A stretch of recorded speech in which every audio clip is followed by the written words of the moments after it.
一架小型客机刚离开地面，机身便开始以几乎垂直的姿态急速上扬，然后又开始以急速向地面俯冲，最后飞机在机场的维修库爆炸坠毁，机上所有人全部遇难。今天我们来看一起发生在2003年的真实空难事件。2003年1月8号清晨，中西航空5481号班机正准备起飞，机长是年轻有为的凯蒂莱斯利，年仅25岁，她也是中西航空最年轻的女机长之一。与她搭档的是27岁的副机长强纳森。8点30分左右，飞机开始起飞，可他们刚把起落架收回，机头便开始急速上扬，飞机以几乎垂直的角度向上爬升。2名飞行员吓出了一身冷汗，因为在这种飞行姿态下，用不了多久，飞机就会失速坠毁。而这时飞机距离地面只有短短的350米，根本没有调整的余地，飞行员必须马上将机身改平。塔台那边也看到了这惊悚的一幕，空管马上通知消防人员，让他们做好救援准备。可不管飞行员怎样推动操作杆，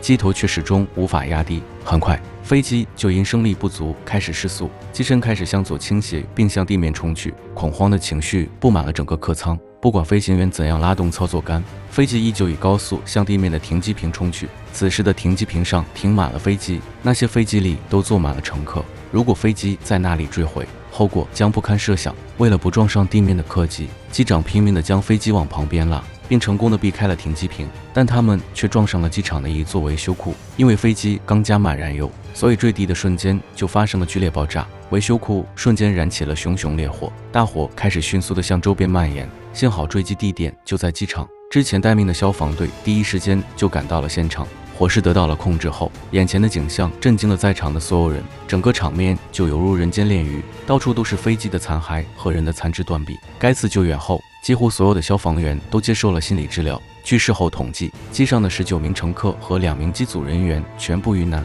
这起事故在当时震惊了整个美国，所有人都在焦急地等待着调查结果。美国国家运输安全委员会立即展开了调查，他们首先怀疑会不会是飞机在起飞时压到了跑道上的垃圾，然后弹起的垃圾碎片打坏了飞机零件。他们之所以这样怀疑，是因为在2000年曾发生过一起类似的事故，一架协和客机在巴黎起飞时，就在跑道上碾过一个40厘米长的废弃金属片，而弹起的金属片击穿了飞机的油箱，导致飞机燃起了大火。这架飞机也在飞行了200多米后，在机场附近的一家饭店爆炸坠毁，机上有113人不幸遇难。根据这个推测，调查员在机场展开了地毯式搜索，但最后并没有什么重要发现，因此这个猜测被暂时排除。之后，调查员又怀疑会不会是5481号班机误入了其他飞机的尾流，当飞机起飞时，引擎会喷出强大的气流，并在机尾后方形成乱流。如果其他飞机进入了这片乱流，那就会导致其飞行姿态发生巨大的改变。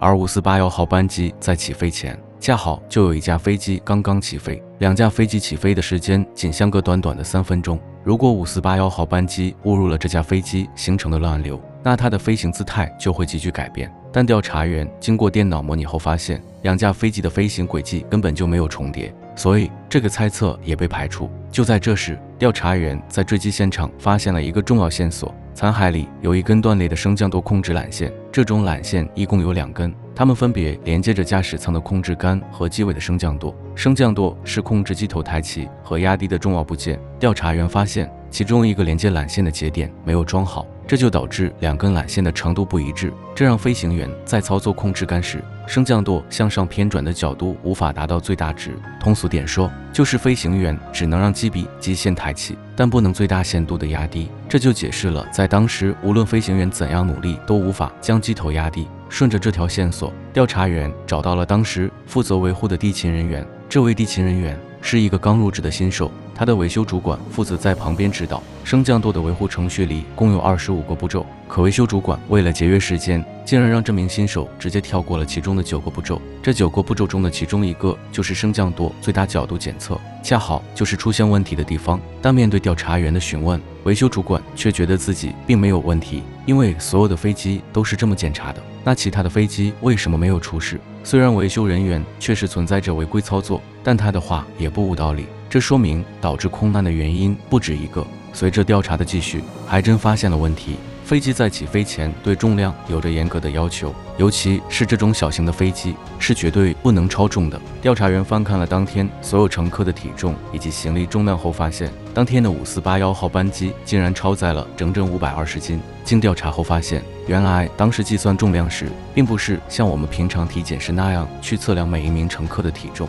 而是按照1936年美国人的平均体重估算的平均值。这个方法显然已经过时了，因为那时一个成年美国人的平均体重是158斤，而过了70年后，美国人的平均体重已经涨到了176斤，而且行李的平均重量也相比过去增加了5斤。因此548号班机计算出的总质量相比实际少了500多斤。这500多斤对于大型飞机来说可能没有什么问题，但对于这样的小型客机来说，500多斤已经算是严重超载了。当时大部分的行李都堆放在飞机的尾部，而且当飞机起飞并收回起落架后，起落架的重量也转移到了飞机尾部。这两个原因导致了飞机的重心后移，然后机鼻便猛然抬起。当飞行员想要压低机鼻时，又因为升降舵缆线也存在问题，导致机身无法改平，最后失控的飞机冲向地面，爆炸坠毁。本次空难后，美国联邦航空局提出了多达22项的安全建议。从那以后，航空公司禁止采用平均重量推算，全部改为测量飞机上的实际重量，并规定航空公司必须严格按照流程对飞机进行维修保养。本次事故中，2位飞行员虽然没能拯救飞机，但他们在飞机坠毁前的最后一刻，成功地避开了停机坪，避免了更大的伤亡。他们仍然是我们心目中的英雄。今天的故事就说到这里了，感谢你们的观看，我们下期见。